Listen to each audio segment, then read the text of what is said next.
The book of Joel, chapter 1. The word of the Lord that came to Joel, the son of Pethuel. Hear this, you elders, give ear, all inhabitants of the land. Has such a thing happened in your days, or in the days of your fathers? Tell your children of it, and let your children tell their children, and their children to another generation. What the cutting locust left, the swarming locust has eaten. What the swarming locust left, the hopping locust has eaten. And what the hopping locust left, the destroying locust has eaten. Awake, you drunkards, and weep, and wail, all you drinkers of wine, because of the sweet wine, for it is cut off from your mouth. For a nation has come up against my land, powerful and beyond number. Its teeth are lion's teeth, and it has the fangs of a lioness. It has laid waste my vine and splintered my fig tree. It has stripped off their bark and thrown it down. Their branches are made white. Lament like a virgin wearing sackcloth for the bridegroom of her youth.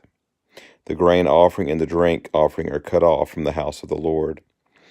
The priests mourn, the ministers of the Lord. The fields are destroyed, the ground mourns, because the grain is destroyed. The wine dries up, the oil languishes. Be ashamed, O tillers of the soil. Wail, O vine dressers, for the wheat and the barley, because the harvest of the field has perished. The vine dries up, the fig tree languishes. Pomegranate, palm, and apple, all the trees of the field are dried up, and gladness dries up from the children of man. Put on sackcloth and lament, O priests. Wail, O ministers of the altar. Go in, pass the night in sackcloth, O ministers of my God, because grain offering and drink offering are withheld from the house of your God. Consecrate a fast, call a solemn assembly, gather the elders and all the inhabitants of the land to the house of the Lord your God, and cry out to the Lord. Alas for the day of the Lord is near, and as destruction from the Almighty it comes. Is not the food cut off before our eyes, joy and gladness from the house of our God?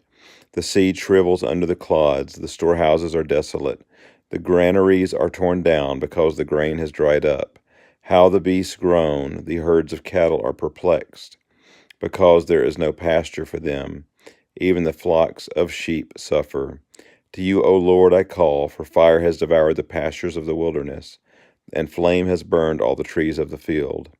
Even the beasts of the field pant for you, because the water brooks are dried up, and fire has devoured the pastures of the wilderness. This concludes Joel chapter 1.